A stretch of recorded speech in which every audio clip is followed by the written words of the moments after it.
"Dad, you're looking pale. Let me check your blood sugar." My daughter Diana said this while secretly preparing to inject me with double the insulin dose. I'm Victor Hayes, 58 years old, and I almost died before discovering my own child was slowly murdering me for my retirement money. But let me back up 6 months to when this nightmare really began. I was standing in my kitchen on a Tuesday morning in March, watching my wife Margaret make coffee like she had every morning for 32 years.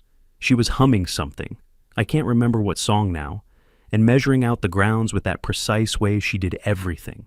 Margaret was 56, still beautiful, still the woman I'd fallen in love with when I was 26, and thought I knew everything about life.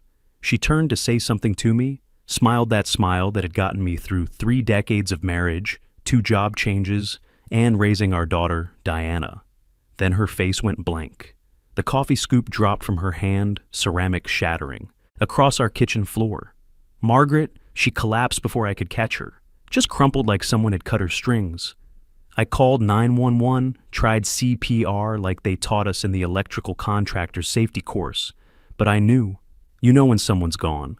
The paramedics confirmed it 20 minutes later. Massive heart attack. She was gone before she hit the floor. They say it was quick, that she didn't suffer. That's supposed to be comforting, but it's not. Quick doesn't help when you're suddenly alone in a house that echoes with 32 years of shared memories. I'd been an electrical contractor for 35 years before I retired 3 years ago. Started right out of high school, worked my way up from apprentice to running my own crew, then my own small company. Good work, honest work. Made enough to buy our house in Portland, save for retirement, give Diana every advantage we could afford. The back injury that forced my retirement at 55 wasn't fun, but we'd planned for it. Between my savings, Margaret's teacher pension, and Social Security when I hit 62, we were set. Now Margaret was gone, and I was rattling around our house like a marble in a coffee can. That's when Diana stepped in. Diana had always been Margaret's project. Not that I didn't love my daughter, I did fiercely, but Margaret was the one who handled the emotional stuff, the relationship management, the family dynamics. I was the provider, the fixer, the guy who made sure the bills were paid and the house didn't fall down. After the funeral, Diana transformed overnight from the somewhat distant daughter who called twice a month into the most attentive child in the world. She started coming by twice a week, bringing groceries, cleaning the house, organizing my medications. "Dad, you can't just eat cereal for dinner," she'd say, unpacking bags of healthy food I never bought. "Mom would have my head if she knew I was letting you live on Frosted Flakes." She was right. Margaret had been the cook, the meal planner, the one who made sure I ate vegetables and took my vitamins. Without her, I was existing on whatever was easiest. Sandwiches, canned soup. Yes, sometimes cereal for dinner. Diana also took charge of something I'd been dreading, my diabetes management. I'd been diagnosed 2 years earlier, type 2, manageable with insulin injections and diet control. Margaret had learned everything about it, helped me track blood sugar levels, reminded me about injection times, made sure I didn't skip doses. I've been researching diabetes management online, Diana told me one evening, pulling out a notebook filled with her careful handwriting. "Did you know that stress can affect your blood sugar levels? You need to be extra careful now, with Mom gone." She was right about that too. The grief was affecting everything, my sleep, my appetite, my energy levels. My blood sugar readings were all over the place. "Why don't I start preparing your insulin injections?" Diana suggested. "That way, you don't have to worry about getting the dosage wrong. I'll come by every few days, set up your weekly supply."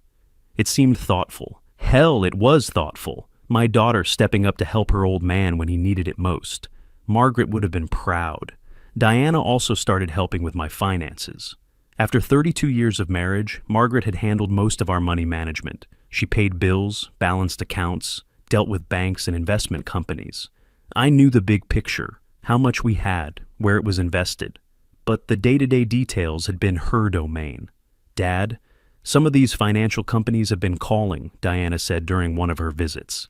"Something about updating account information. Why don't I help you switch everything to online banking? It'll be easier for you to keep track of." Again, it seemed reasonable. I'd been putting off dealing with financial stuff, partly because I didn't understand all of Margaret's systems, partly because it hurt too much to sit at her desk and go through her careful records. Diana walked me through setting up online accounts, showed me how to check balances on my phone, helped me organize automatic bill payments. She even suggested I give her power of attorney, just in case you need help with anything complicated. I signed the papers she brought over, my daughter, helping her grieving father navigate the complexities of modern banking. What could be wrong with that? For 3 months, this arrangement worked perfectly.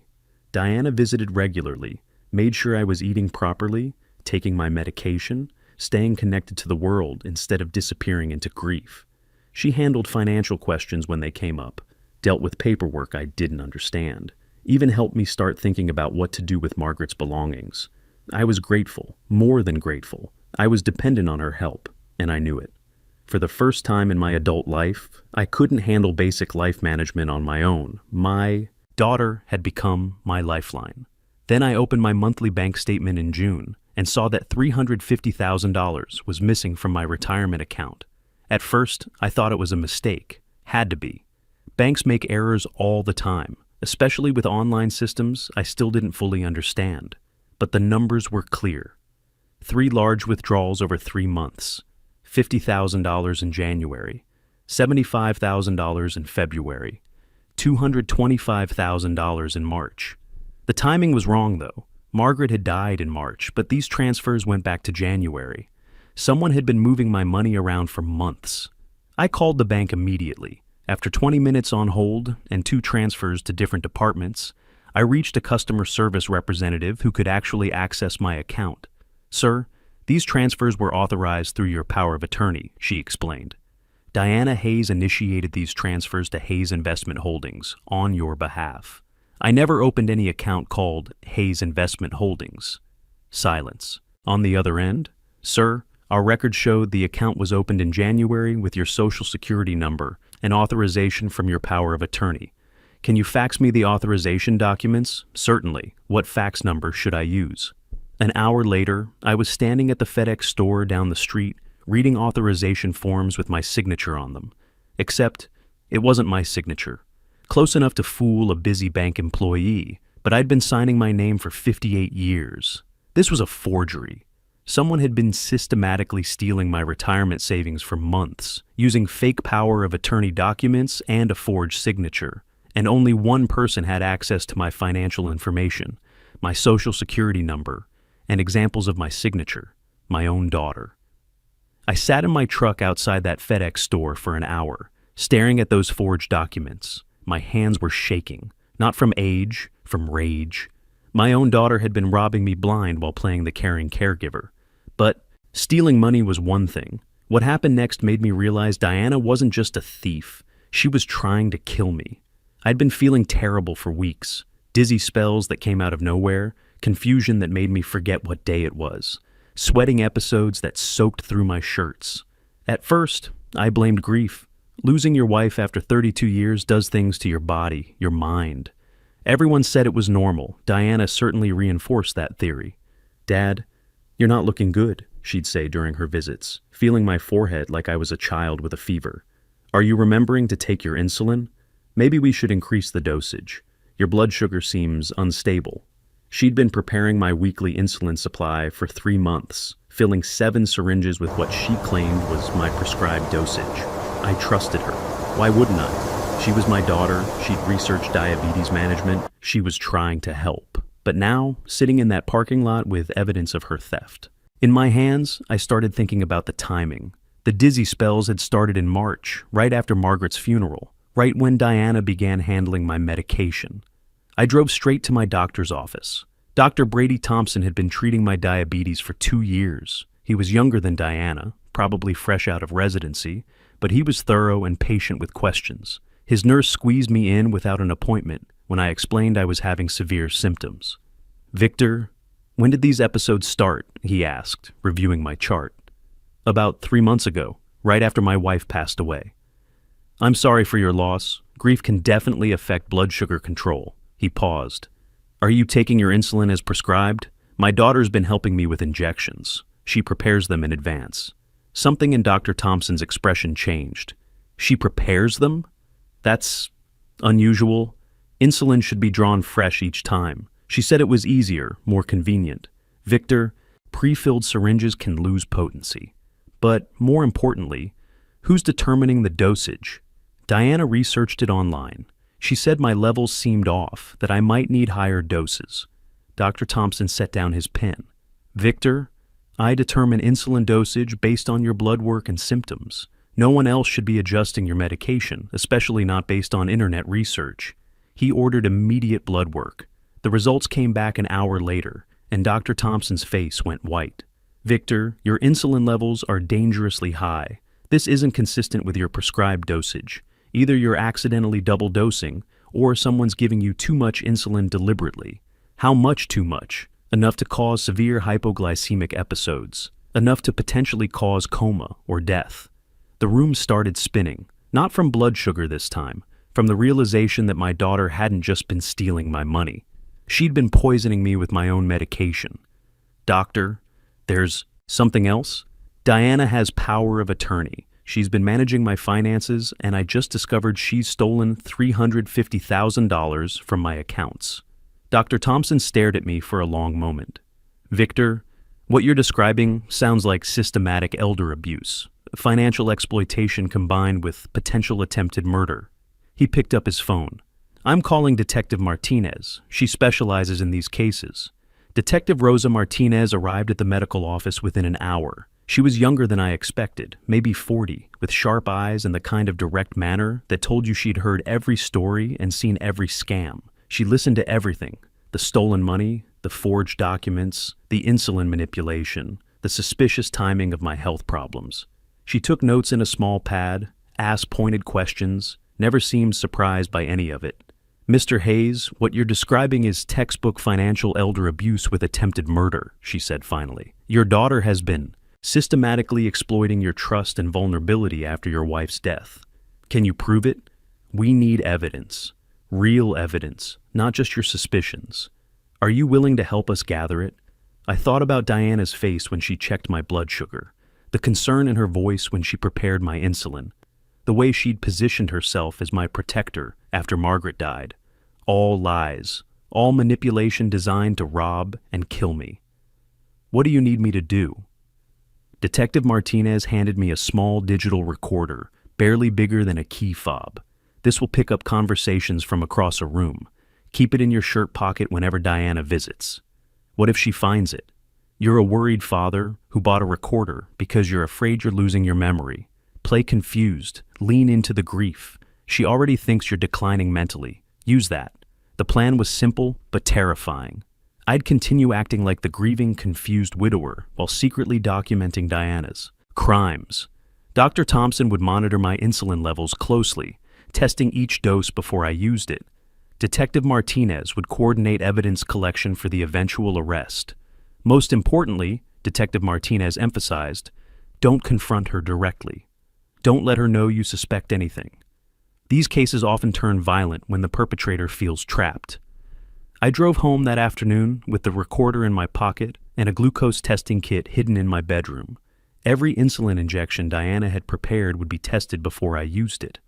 If the levels were wrong, I'd substitute with a proper dose from a backup supply Dr. Thompson had given me. Diana called that evening. Hi, Dad. I was thinking of stopping by tomorrow to check on you. Maybe bring some groceries, prepare your insulin for the week. I forced my voice to sound tired, defeated. That would be nice, honey. I've been feeling so confused lately. I know, Dad. It's normal after losing Mom. That's why I'm here to help. After hanging up, I spent 2 hours setting up surveillance cameras I'd bought at Best Buy. Nothing fancy, just small wireless cameras that could stream to my phone.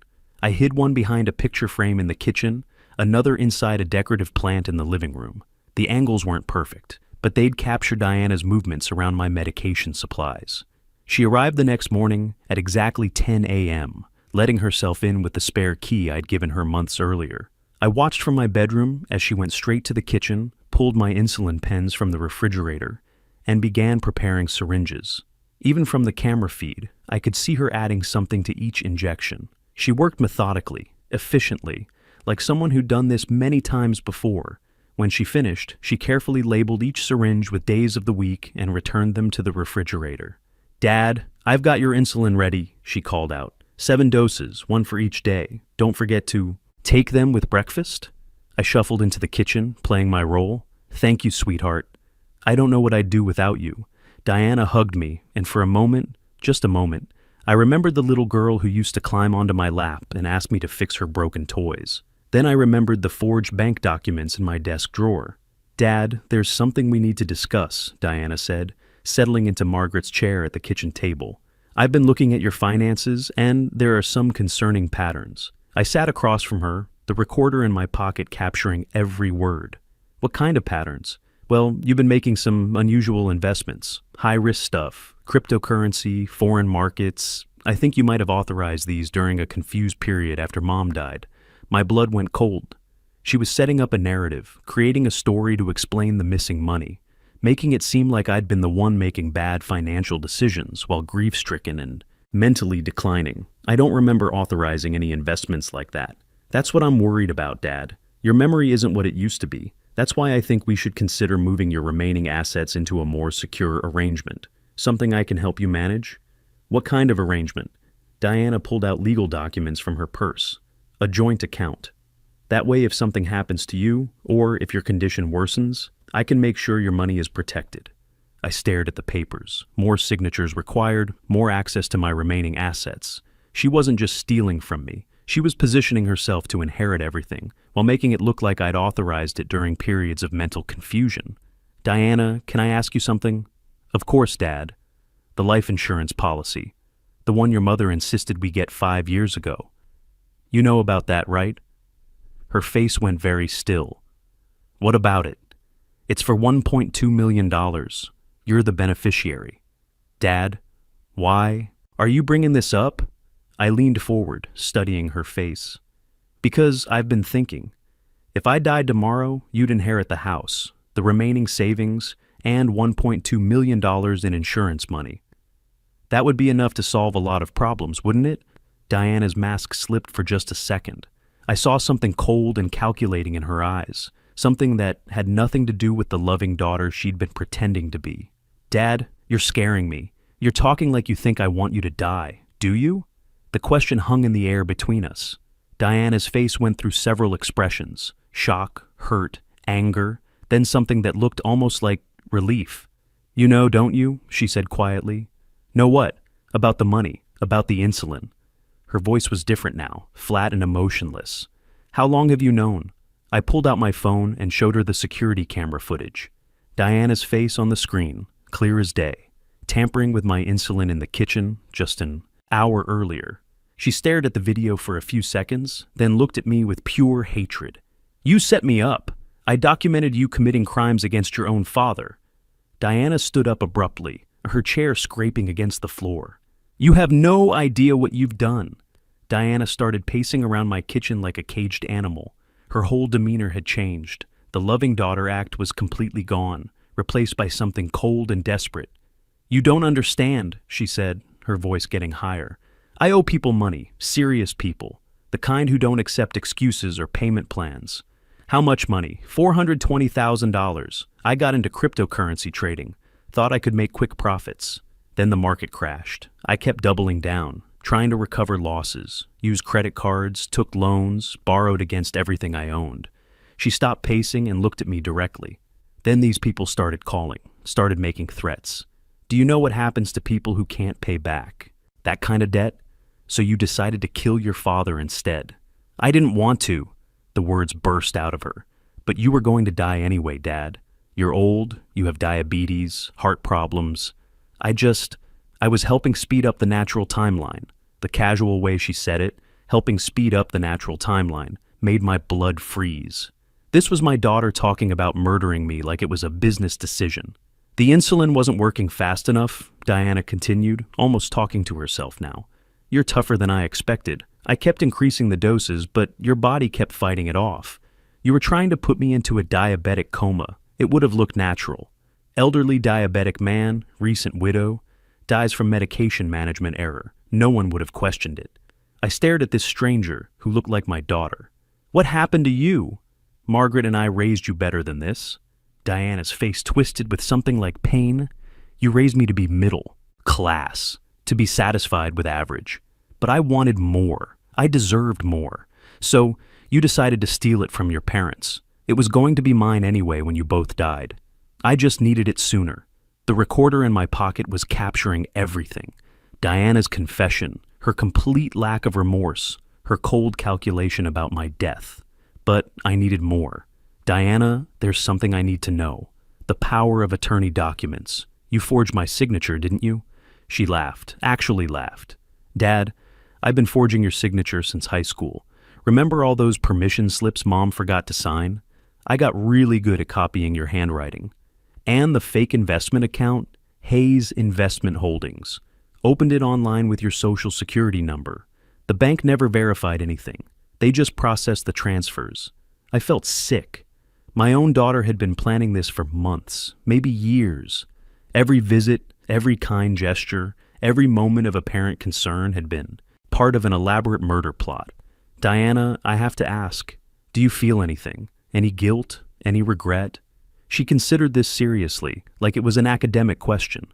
I feel sorry it came to this. I wish there had been another way. But I'm not going to jail for debt I can't pay, and I'm not going to let violent people hurt me when there was a solution available.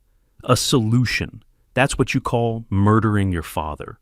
Before Diana could answer, I heard car doors slamming outside. Diana heard it too. Her head snapped toward the front window. You called the police. It wasn't a question. They've been listening to everything. Detective Martinez's voice came from my front porch. Portland Police. Open the door. Diana looked around my kitchen frantically, like she was searching for an escape route. Dad, please, I'm your daughter. You can't do this to me. You did this to yourself when you decided to poison me. The front door opened. I'd given Detective Martinez a spare key earlier. She entered with 2 uniformed officers, weapons drawn, but pointed down.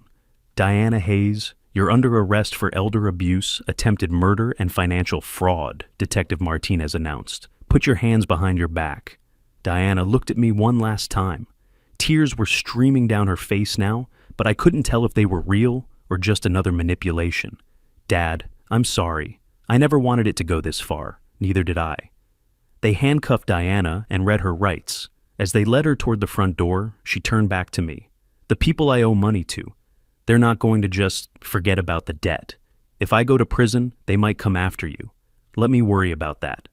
Dad, I love you. Whatever else you think, I do love you. I watched through my front window as they put my daughter into the back of a police car. Neighbors had come out to stare. The Johnsons from across the street, Mrs. Patterson from next door. Everyone watching as my family fell apart on live television. The trial took 6 months. Diana's public defender tried to argue financial duress, claimed she was being coerced by dangerous creditors. But the evidence was overwhelming. The forged documents, the insulin tampering caught on video, her recorded confession detailing the entire murder plot. She pleaded guilty to avoid a longer sentence. The judge gave her 15 years in state prison with possibility of parole after 10. During sentencing, he called it one of the most callous betrayals of family trust he'd seen in 20 years on the bench. I recovered most of the stolen money through civil court and restitution orders. Diana had spent some of it, but not as much as she'd claimed. A lot was still sitting in hidden accounts. These days, I'm doing better. I've learned to manage my diabetes independently again, rebuilt my financial security, and I'm slowly learning to trust people again. Not completely. I'll never be that naive again, but enough to function. Diana writes. Letters from prison sometimes. I don't read them. Detective Martinez says it's part of her continued manipulation pattern. Some betrayals are too deep to forgive. When your own child tries to murder you for money, there's no coming back from that. But I'm still here, still fighting. And I've learned something important. Family isn't just about blood. It's about who stands by you when everything falls apart.